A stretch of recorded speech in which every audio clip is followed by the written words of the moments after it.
اللہ رب محمد صلی اللہ علیہ وسلم نحن عباد محمد صلی اللہ علیہ وسلم اللہم رب اشرح لی صدری ویسر لی امری واحلل عقدۃ من لسانی یفقہوا قولی ربی زدنی علما ربی زدنی علما ربی زدنی علما۔ بسم اللہ الرحمن الرحیم۔ بسم اللہ الرحمن الرحیم۔ باب الاستخلاف۔ حدثنا یحیی بن یحیی اخبرنا سلیمان بن بلال عن یحیی بن سعید قال سمعت القاسم بن محمد قال قالت عائشة ورأساه فقال رسول الله صلى الله تعالى عليه وسلم ذاكي لو كان وأنا حي فأستغفر لك وأدعو لك فقالت عائشة وسكلتاه يا سكلياه والله إني لأظنك تحب موتی۔ اللہ اکبر۔ یہ باب ہے کسی کو اپنا خلیفہ اور جانشین بنانا۔ کسی کو اپنا خلیفہ اور جانشین بنانا۔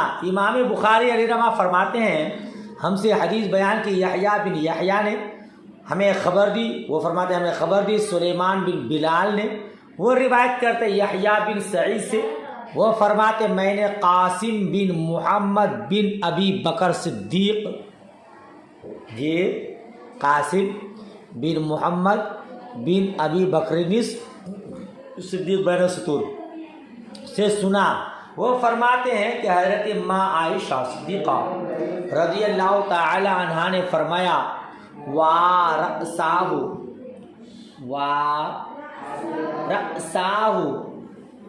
یعنی سر کی درد کی شدت سے کہا ہائے میرا سر، وَرَأْسَاهُ ہائے میرا سر، یعنی میرا سر درد سے پھٹا جا رہا ہے، ہائے میرا سر۔ تب رسول پاک صلی اللہ تعالی وسلم نے فرمایا اگر ایسا ہو گیا، اگر ایسا کیسا یعنی تم فوت ہو گئی، اگر ایسا ہو گیا یعنی تم وفات کر گئی اور میں زندہ رہا، وَأَنَا حَيٌّ فَأَسْتَغْفِرُ لَكَ تو میں تمہارے لیے استغفار کروں گا،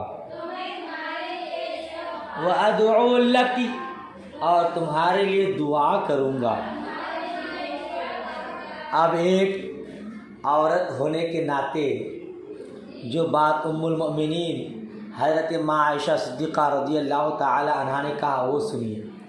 آج کی عورتیں پٹ سے یہی بات بولتی ہیں، یہی بات بولتی ہے پٹ سے، کیا پتہ آپ بھی بولیں گے، بولیں گے ضرور بولیں گے۔ فقالت عائشہ تو حضرت عائشہ صدیقہ رضی اللہ تعالی عنہا نے کہا وَسُكَلِيَاهُ ہائے مصیبت، واللہ قسم خدا کی، ہائے مصیبت قسم خدا کی، انی لأظنک تحب موتی بے شک میں آپ کے متعلق یہ گمان کرتی ہوں کہ آپ میری موت چاہتے ہیں۔ جی میں آپ کے بارے میں گمان کرتی ہوں کیا آپ میری موت چاہتے ہیں۔ دیکھیے نا، اگر آج کی عورت کہے کہ مجھ کو یہ تکلیف ہے وہ تکلیف ہے، اب محترم تھوڑی لیٹ فٹ کر دے یا ڈاکٹر کے یہاں جانے کا انتظام نہ، تو وہ یہی کہے گی ہاں میں جانتی ہوں آپ تو چاہتی ہی ہے کہ میں مر جاؤں، آپ کو نئی عورت مل جائے۔ ہاں جی دیکھیے حضرت ماں عائشہ نے کیا کہا، ہائے مصیبت قسم خدا کی میں آپ کے بارے میں گمان کرتی ہوں کہ آپ میری موت چاہتے ہیں، آپ میری موت چاہتے ہیں۔ وَلَوْ كَانَ ذَاكَ صفحہ پلٹنا ہوگا، صفحہ پلٹیے. ولو کانا ذاکا لزلتا آخر یومک معرسا ببعض ازواجک. اگر ایسا ہو گیا تو آپ اسی دن کے آخری حصہ میں کسی دوسری بیوی کے ساتھ دلہا بنے ہوئے ہوں گے. اگر ایسا ہو گیا تو آپ اسی دن کے آخری حصہ میں دوسری بیوی کے ساتھ دلہا بنے ہوئے ہوں گے. فقال النبی صلی اللہ علیہ وسلم. اچھا ایک بات دیکھا بھی یہی جا رہا ہے. آج اگر کسی کی عورت دنیا سے پردہ کر جاتی ہے تو اس کا شوہر چہلم کا بھی انتظار نہیں کرتے ہیں اور شادی کر لیتے ہیں. مگر عورتوں کو اللہ عز و جل نے صبر دیا ہے. اس میں سے بھی کسی کو اگر کسی کے پیٹ میں بچہ ہے تو اسی کے آس میں زندگی گزار لیتی ہے. چھوٹا بچہ ہے تو دوسرے کے یہاں نہیں جاتی ہے کہ میرے بچہ کا کیا ہوگا. مگر یہ مرد لوگ صبر نہیں کرتے ہیں. یہ مرد لوگ صبر نہیں کرتے ہیں. بچہ کہیں جائے بھاڑ میں, اپنا کام نہیں ہو. اچھا مگر ضرورت بھی ہے. اگر بچی بھی ہے, بچہ بھی ہے, سب کچھ ہے, تو کیا وہ باپ کی خدمت کریں گے اس طرح سے جو ایک عورت کرتی ہے؟ تو اس محترم کو ضرورت بھی رہتی ہے. یا کہ چھوٹے بچے ہیں تو اس کی دیکھ بھالی بھی ہے, گھر بھی سنبھالنا ہے. وہ بیچارہ کام پہ جائے گا کہ گھر سنبھالے گا, کرنا پڑتا ہے. محترمہ ہے جو برتن مانجھ کر بھی اپنی زندگی گزار لیتی ہے, دوسرے کے یہاں جھاڑو پوچھا کر کے اپنے بچوں کو پال لیتی ہے. مصطفیٰ کریم نے فرمایا فقال النبی صلی اللہ علیہ وسلم بل انا ورأساه لقد هممت وأردت أن أرسل إلى أبي بكر وابني فأعهد أن يقول القائلون أو يتمنى المتمنون ثم قلت يأبى الله ويدفع المؤمنون او يدفع الله ويأبى المؤمنون. تو نبی پاک صاحب الاولاق صلی اللہ تعالی علیہ وسلم نے ارشاد فرمایا بلکہ ہائے میرا سر, بل انا ورأساہ, بلکہ ہائے میرا سر, بے شک میں نے ارادہ کیا ہے, بے شک میں نے کہ میں ابو بکر کو اور ان کے بیٹے کو بلاؤں, اپنے ابو بکر کو اور ان کے بیٹوں کو بلاؤں تو ان کی طرف وصیت کروں, ان کی طرف فاعہدو, ان کی طرف وعدہ کروں, وصیت کروں کہ کہنے والے کہیں گے اور یتمنى المتمنون, یا تمنا کرنے والے تمنا کریں گے. قلت یأبی اللہ, پھر میں کہتا ہوں کہ اللہ تعالیٰ انکار کرے گا, اللہ تعالیٰ انکار کرے گا اور مومنین دفع کریں گے, اور مومنین, یا فرمایا اللہ تعالیٰ دفع کرے گا اور مومنین انکار کریں گے, یا اللہ تعالیٰ دفع کرے گا اور مومنین انکار کریں گے. عائشہ تم کہتی ہو میرا سر درد کر رہا ہے, میرا بھی تو سر درد کر رہا ہے, تمہارا الگ ٹینشن ہے, میرا الگ ٹینشن ہے. میرا یہ ٹینشن ہے کہ میں دنیا سے پردہ کر جاؤں گا تو لوگ خلافت کے معاملہ میں جھگڑیں گے کہ مصطفیٰ کریم کا خلیفہ کون ہے, تو میں کس کو خلیفہ بناؤں, میں اس ٹینشن میں ہوں. اور تم کہتے ہو کہ بس اسی دن کے آخری حصہ میں آپ دلہا بن جائیں گے. ہاں جی, آدمی کسی فکر میں مبتلا ہے, اب محترمہ کو خالی کیا سوچ رہا ہے, بس یہی سب. وہ کسی سے بات کرے محترمہ کو یہی لگے گا کہ ہاں ہے کوئی اس کا, 2 دن اس کی طرح توجہ نہ کرے کسی الجھن میں, ہاں لگتا ہے میرے علاوہ کوئی اور بھاگ گیا اس کو, اور کوئی پسند آ گیا. ایسا نہیں ہونا چاہیے, ہے نا. یہ جو محترمہ کی دیوار ہے نا, وہ اعتماد پر قائم ہو, بھروسہ پر قائم ہو, شک و شبہ میں مبتلا نہیں رہیے گا. ویسے میں سنتا کہ محترمات بہت قبضے میں رکھتی ہے، کسی سے بات چیت نہیں، کسی سے یہ نہیں، کسی سے وہ نہیں، شک و شبہ نہیں۔ بہرحال حدیث کا مفہوم کیا ہے؟ رسول پاک صلی اللہ تعالی علیہ وسلم نے حضرت عائشہ کے کلام سے اعراض کرتے ہوئے فرمایا، وہ دوسری طرف رخ لے جا رہی تھی، مصطفیٰ کریم نے بات کو دوسری طرف کیا، میں خود سر کے در میں مبتلا ہوں کیونکہ تم پر کوئی خطرہ نہیں ہے اور تم میرے بعد زندہ رہو گی۔ آپ نے اس چیز کو وحی سے جان لیا تھا کہ تم میرے بعد زندہ رہو۔ پھر حضرت عائشہ صدیقہ رضی اللہ تعالیٰ عنہ کی دل جوئی کے لیے فرمایا کہ تم اپنے والد اور اپنے بھائی کو بلا لو تاکہ میں ان کے لیے خلافت کی وصیت کروں، ان کے لیے خلافت کی، کہ کہیں کچھ لوگ خلافت کی تمنا کریں گے اور اللہ تعالیٰ ابو بکر کے غیر پر خلافت کا انکار فرمائے گا اور مومنین بھی اس کو دفاع کریں گے۔ اللہ عز و جل مومنوں کے دلوں کو ابو بکر کی طرف پھیر دے گا، خود اللہ عز و جل اس کو دفاع کرے گا، خلافت کا معاملہ ابو بکر صدیق رضی اللہ تعالیٰ عنہ کو سونپے گا، لوگ حضرت ابو بکر صدیق رضی اللہ تعالیٰ عنہ کی طرف متوجہ ہوں گے۔ تو میرا سر الگ ٹینشن میں درد ہو رہا ہے اور عائشہ تم دوسری بات کرتی ہو، تم تو میرے بعد زندہ رہو گی۔ اور بحمدہ تعالی وہ وحی الہی کے ذریعے مصطفیٰ کریم جانے تھے، اور حضرت ماں عائشہ صدیقہ رضی اللہ تعالی عنہ مصطفیٰ کریم کے وفات اور دنیا سے پردہ کرنے کے بعد کتنوں سالوں تک باحیات رہی۔ اگلی حدیث پڑھیے، پھر میں آپ کو ایک وضاحت بتاؤں گا۔ حدثنا 5 حدیثیں ہیں اس باب کے متعلق۔ حدثنا محمد بن یوسف حدثنا سفیان عن ہشام بن عروہ عن ابی عن عبداللہ بن عمر، حضرت عبداللہ بن عمر رضی اللہ تعالی عنہما سے روایت، قال قیل لعمر الا تستخلفوا، حضرت عمر رضی اللہ تعالی عنہ سے عرض کیا گیا کہ آپ خلیفہ نہیں بنائیں گے؟ یہ آپ کسی کو خلیفہ نہیں بناتے؟ قال ان استخلف فقد استخلف من هو خیر منی ابو بکر وان اترک فقد ترک من هو خیر منی رسول اللہ صلی اللہ تعالی وسلم۔ تو حضرت عمر فاروق اعظم رضی اللہ تعالی عنہ نے کہا اگر میں خلیفہ بناؤں، تو انہوں نے خلیفہ بنایا ہے جو مجھ سے بہتر تھے۔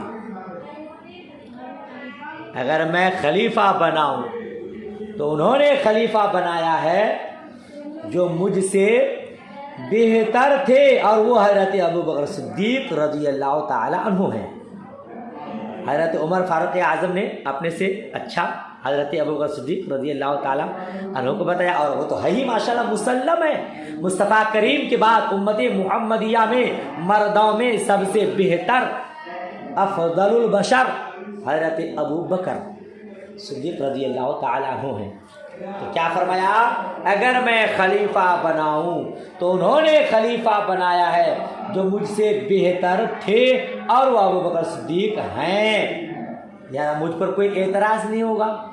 اور اگر میں خلیفہ نہ بناؤں تو انہوں نے خلیفہ بنانے کو ترک کیا جو مجھ سے بہتر تھے۔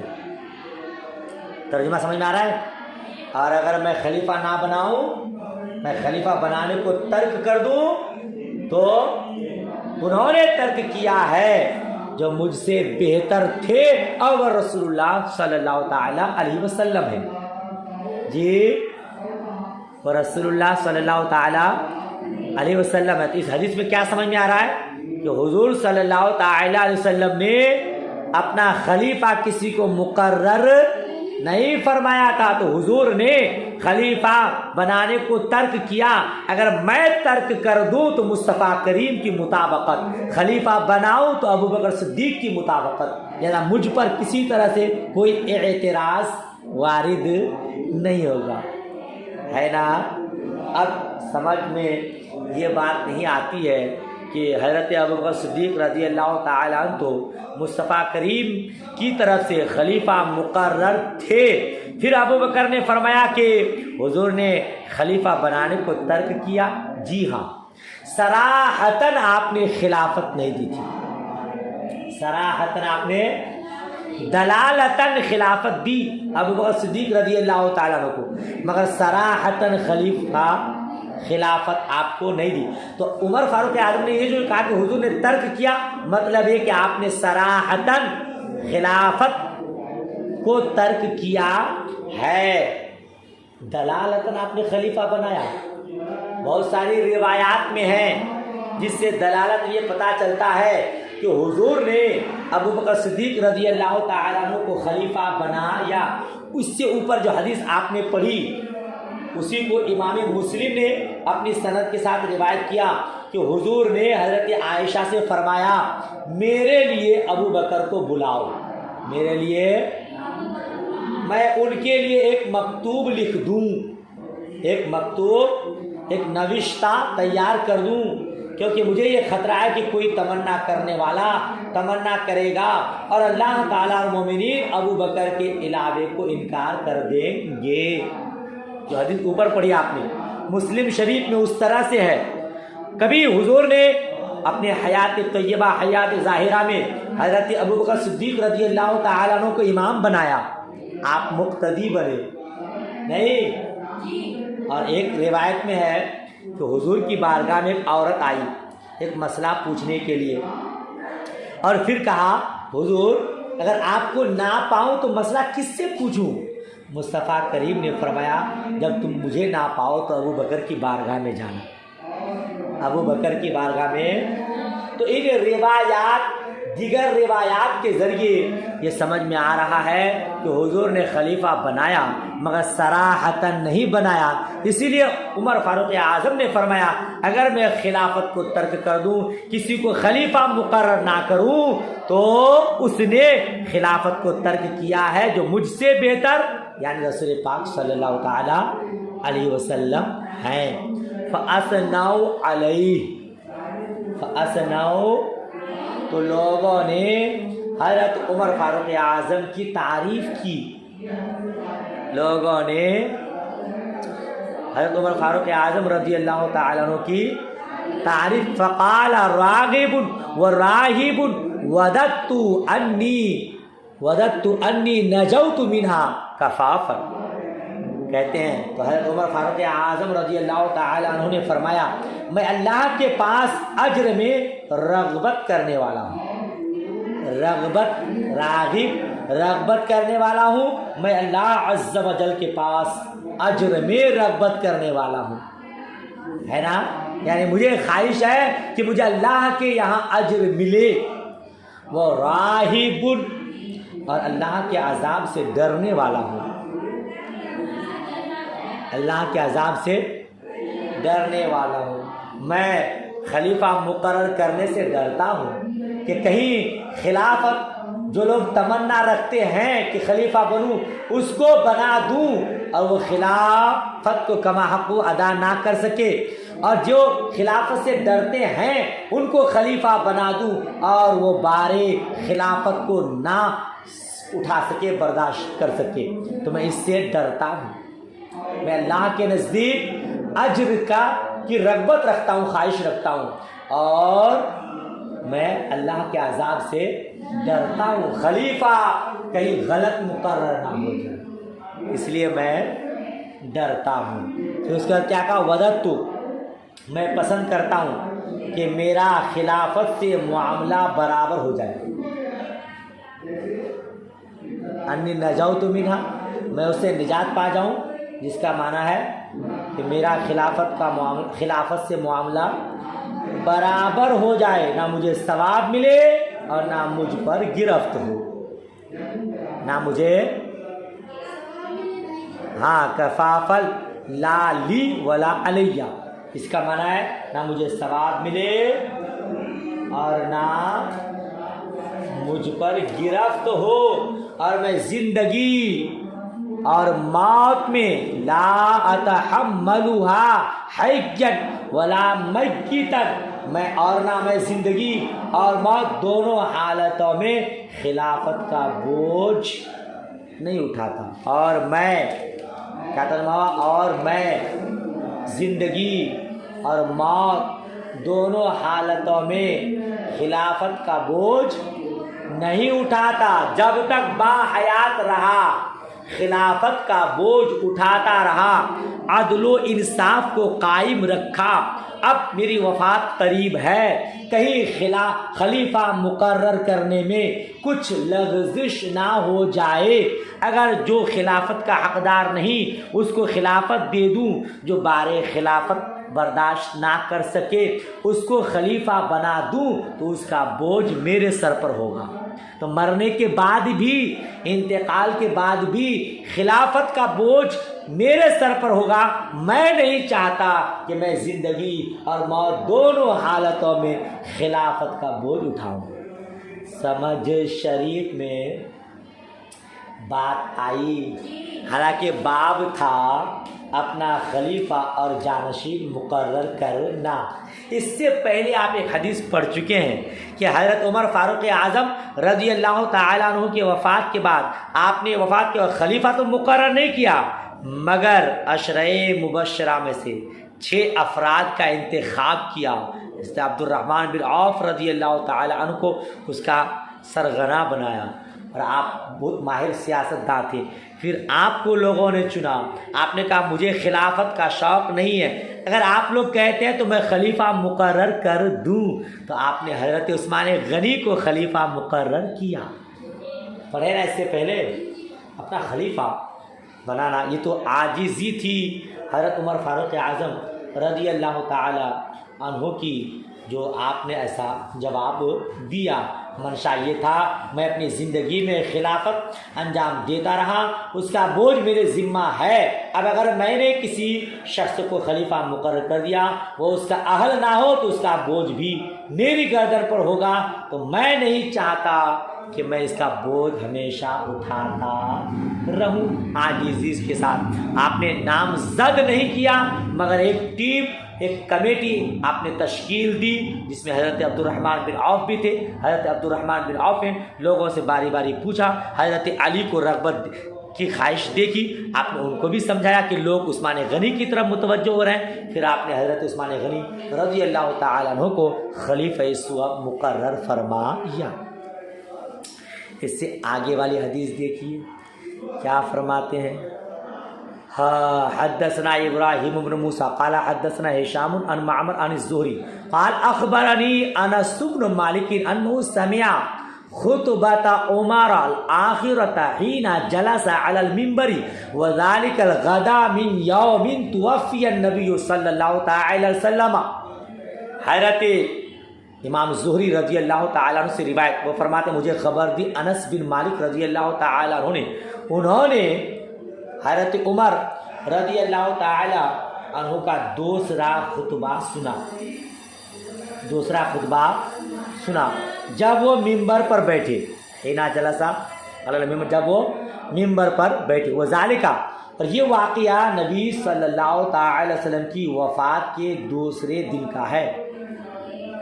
یہ واقعہ نبی صلی اللہ علیہ وسلم کے وفات کے دوسرے دن کا ہے۔ فتشہد، تو انہوں نے کلمہ شہادت پڑھا۔ وہ ابو بکر صامت، حضرت ابو بکر خاموش تھے، لا یتکلموا، بات نہیں کر رہے تھے۔ قال کنت ارجو ان یعیش رسول اللہ صلی اللہ تعالی وسلم، حضرت عمر نے کہا مجھے توقع تھی، امید تھی کہ رسول اللہ صلی اللہ تعالی وسلم زندہ رہیں گے۔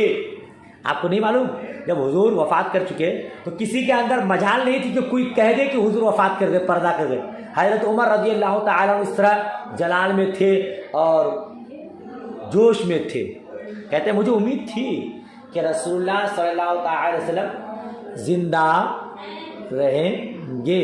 حتی یدبرون یرید بذلک ان یکون آخرہم، یہاں تک کہ ہمارے معاملات کی تدبیر کریں گے، ہمارے معاملات کی تدبیر کریں گے، ان کی مراد یہ تھی کہ آپ ان سب میں اخیر تک زندہ رہیں گے، ان کی مراد یہ تھی کہ آپ ان سب میں اخیر تک زندہ رہیں گے۔ پھر اگر سیدنا محمد مصطفیٰ صلی اللہ تعالی وسلم فوت ہو گئے، فَإِن يَكُ محمد صلی اللہ علیہ وسلم قد ماتا، پھر اگر مصطفیٰ کریم وفات ہو گئے، فَإِنَّ اللَّهَ قَدْ جَعَلَ بَيْنَ أَظْهُرِكُمْ نُورًا تَهْتَدُونَ بِهِ هَدَى اللَّهُ مُحَمَّدًا صلی اللہ تعالی وسلم، تو بے شک اللہ تعالیٰ نے تمہارے سامنے ایک نور رکھا ہے، تمہارے سامنے ایک نور، نیچے لکھا یعنی قرآن رکھا ہے، تم اس سے ہدایت حاصل کرو گے، جس سے اللہ تعالیٰ نے مصطفیٰ کریم کو ہدایت دی تھی، جس سے اللہ تعالیٰ نے محمد مصطفیٰ صلی اللہ تعالی علیہ وسلم کو ہدایت دی تھی۔ وَأَنَّ أَبَا بَكْرٍ صَاحِبَ رسول اللہ صلی اللہ تعالی وسلم، اور بے شک حضرت ابو بکر صدیق رضی اللہ تعالیٰ عنہ رسول اللہ کے صاحب ہیں۔ حضور دنیا سے رخصت ہو گئے تو کیا ہوا؟ حضرت ابو بکر صدیق رضی اللہ تعالیٰ عنہ ان کے صاحب ہیں، ثانی اثنین ہیں، ثانی اثنین غار ثور، مصطفیٰ کریم اور ابو بکر صدیق، تو حضرت ابو بکر صدیق ان میں سے ایک دوسرے ہیں، ہے نا؟ پس بے شک وہ تمام مسلمانوں میں سب سے زیادہ تمہارے معاملات کا انتظام کرنے کے اہل ہیں۔ وَأَنَّهُ أَوْلَى الْمُسْلِمِينَ بِأُمُورِكُمْ، وہ تمام مسلمانوں کے میں سب سے زیادہ تمہارے معاملات کا انتظام کرنے کے اہل ہیں۔ فَقُومُوا فَبَايِعُوهُ، تو اٹھو اور ان سے بیعت کر لو، اور ان سے بیعت۔ وَكَانَ طَائِفَةٌ مِّنْهُمْ قَدْ بَايَعُوا، اور صحابہ کی ایک جماعت پہلے ہی حضرت ابو بکر صدیق رضی اللہ تعالیٰ عنہ سے بنو ساعدہ کی بیٹھک میں بیعت کر چکی تھی۔ بولیے، قبل ذالک فی سقیفۃ بنی ساعدہ، اور ایک جماعت پہلے ہی حضرت ابو بکر صدیق سے بنو ساعدہ کی بیٹھک میں بیعت کر چکی تھی۔ وَكَانَتْ بَيْعَةُ الْعَامَّةِ عَلَى الْمِنبَرِ، اور یہ ممبر کے اوپر عام بیعت تھی۔ قال الزہری عن انس بن مالک سمعت عمر یقول لأبی بکر یومئذ اصعد المنبر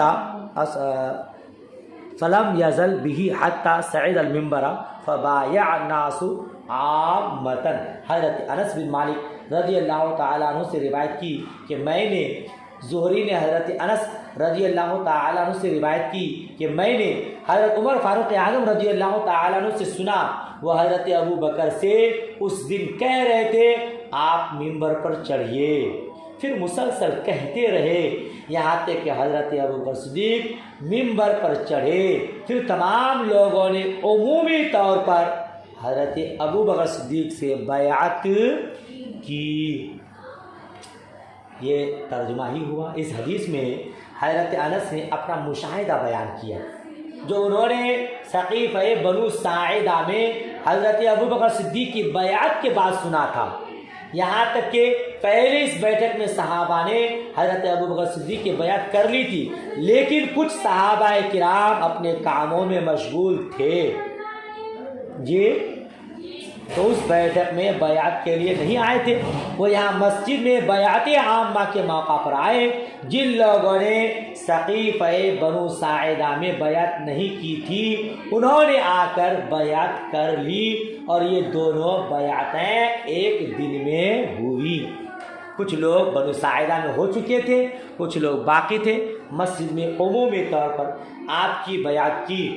یہاں سرکار ابو بکر صدیق کی حضرت عمر فاروق نے تعریف یہ کی کہ آپ صحابی رسول ہیں، دوسری خاص تعریف یہ کہ آپ غار ثور کے دوسرے صاحب ہیں جی، یہ آپ کی خصوصیت ہے۔ آپ نے نہیں سنا ایک مرتبہ حضرت ماں عائشہ صدیقہ رضی اللہ تعالیٰ عنہ نے حضور سے پوچھا تھا کیا کسی کی نیکی آسمان کے ستارے کے برابر ہے؟ حضور نے فرمایا ہاں وہ عمر ہے، مختصراً عمر ہے۔ حضرت ماں عائشہ کو یہ خیال تھا کہ میرے باپ کا نام لیں گے مگر عمر کا نام لیے، تو حضرت ماں عائشہ نے پوچھا پھر ابو بکر صدیق میرے باپ کی نیکیاں؟ تو کہا کہ عائشہ ابو بکر صدیق کی ایک نیکی عمر کے تمام نیکیوں کے برابر ہے، وہ ایک نیکی غار ثور والی نیکی۔ تو آپ کی یہ خصوصیت ہے، حضرت عمر فاروق اعظم نے آپ کی یہ خاص تعریف کی کہ آپ غار ثور کے ایک دوسرے فرد ہیں، تمام لوگوں کا انتظام کریں گے اور یہی خلیفۃ الرسول بنیں گے۔ دلائل سے چونکہ ثابت کہ آپ خلیفۃ الرسول بنیں گے، لہٰذا آپ خلیفۃ الرسول بنیں۔ اس کے متعلق ایک حدیث رہ گئی، چلے ٹائم ختم ہوا لہٰذا یہیں تک رہتے ہیں۔ باپ کے متعلق 2 حدیثیں رہ گئی، کل پڑھیں گے انشاءاللہ۔ دعائے خیر میں یاد، اللہ حافظ۔